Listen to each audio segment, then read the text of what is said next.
Hello friends, this is Tasavvur with Only Gizmos, and in today's video we are going to take a look at the Sony Xperia Sola, which is a mid-range Android device or Android smartphone from Sony.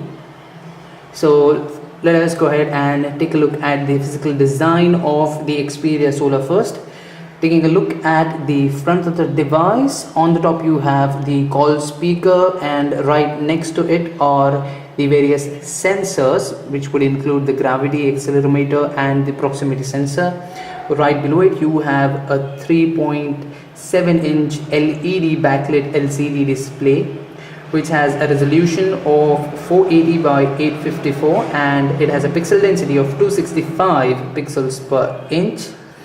The screen also supports multi-touch up to 4 fingers. It has a scratch resistant coating to go with it, and also the floating touch display, which I would show you in a while, and also the Sony Mobile Bravia engine, which helps enhance your viewing experience on the screen. Now right below the display you have the capacitive buttons, the back, home and the options button.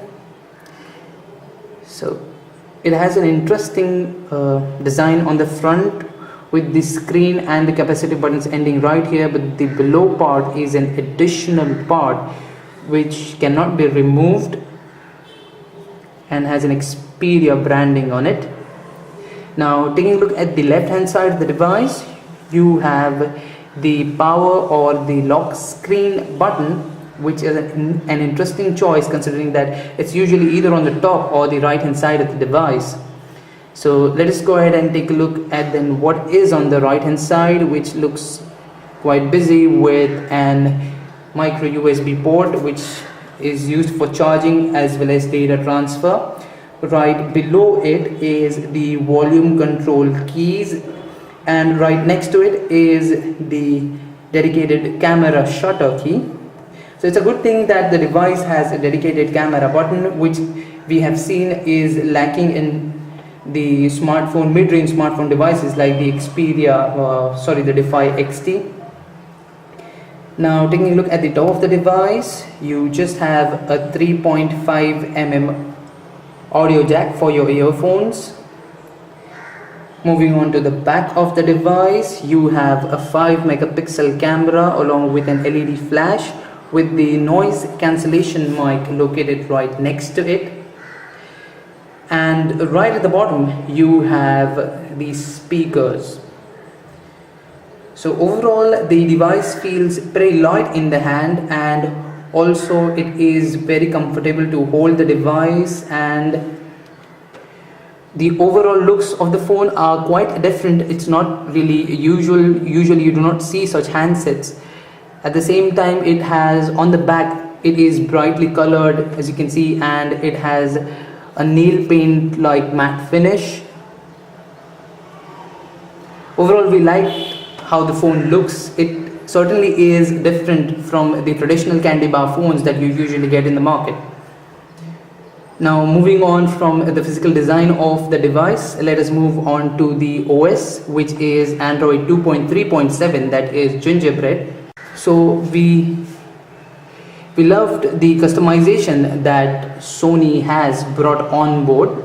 So to give you a few examples, a simple pinch gesture would allow you to see all the apps that you have on all of the home screens. So you can just take a quick look at all of them, of what all apps you have on your home screen.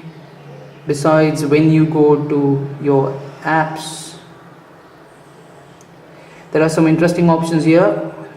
This button allows you to arrange the apps either in their own order, or you can perhaps, if you want, arrange it in the alphabetical or the most used or the recently installed order. This is something which we have seen also on the HTC Sense UI. Now this is another very interesting addition. Let me just click this and show you what it does. Now it allows you to arrange your apps individually. This is something which we see on iPhones with the iOS. So all you have to do is long press an app, and then you can just arrange them as per your own liking.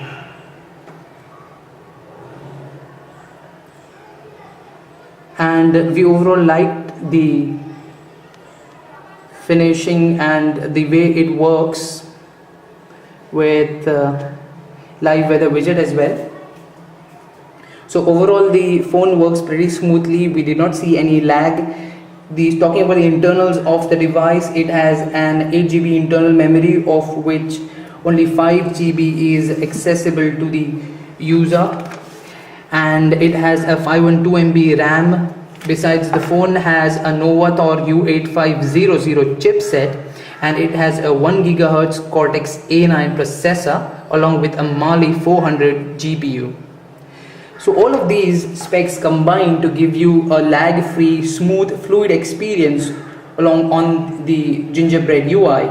Along with the customizations, the phone feels pretty different in the league. So if you want to stand out, this phone really works well from the other devices, and would indeed make you stand out from the crowd.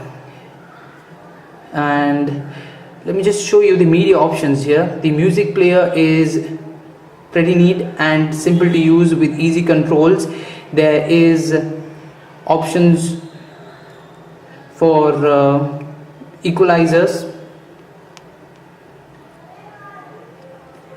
Now, talking about multimedia on the device, we directly move on to the 5 megapixel camera on this device, which we found to be pretty decent compared to other phones. It's on par. Nothing great about the camera, but at the same time the color reproduction on the camera was quite different. We found the colors to be a bit artificial and too loud at times, but then maybe because of the Sony Mobile Bravia engine that the phone uses, the colors get enhanced a lot. So even in the photographs and the videos, you would see that the colors appear to be very bright and lively, which a lot of users might find very good.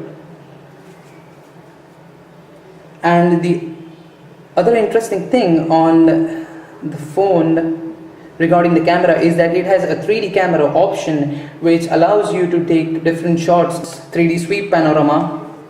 So it helps you take 3D shots with depth perception enhanced on them. So that is another interesting addition to the camera. Now that was all about the UI. Just one thing which is remaining is that I told you about the floating display. So the floating touch display is an interesting concept which works on the device, but it doesn't really do anything important right now. Let me just show you how it works. So when you move your finger closer to the screen, it identifies that you're just going to touch the screen. So based on that feedback, what it does is that it activates the screen.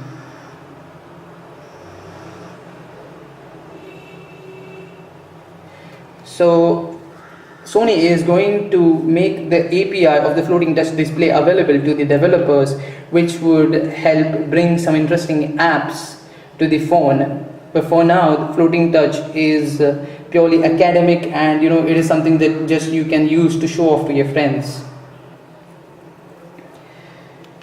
Now, speaking about the battery on the device, it has a 1320 mAh battery, which is non-removable,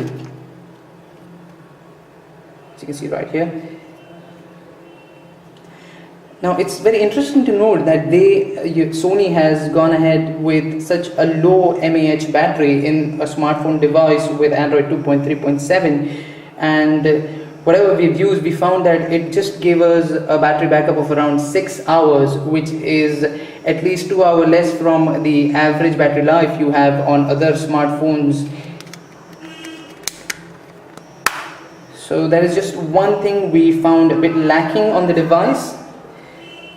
Besides, we loved the UI on the device, we loved the design of the device and the added functionality like the 3D camera along with UI settings. So overall, we love the phone, but at the same time, talking about the price of the device, we feel that it's a bit slightly overpriced, being having an MRP of rupees 20,000. So that is something that you need to look at when you're buying the phone, because the device, although it looks different, it has a different UI, it can certainly stand out from the crowd, but at the same time it is a bit overpriced as well. So this was Tasavvur with Only Gizmos, and that was the Sony Xperia Sola review for you. Thank you so much.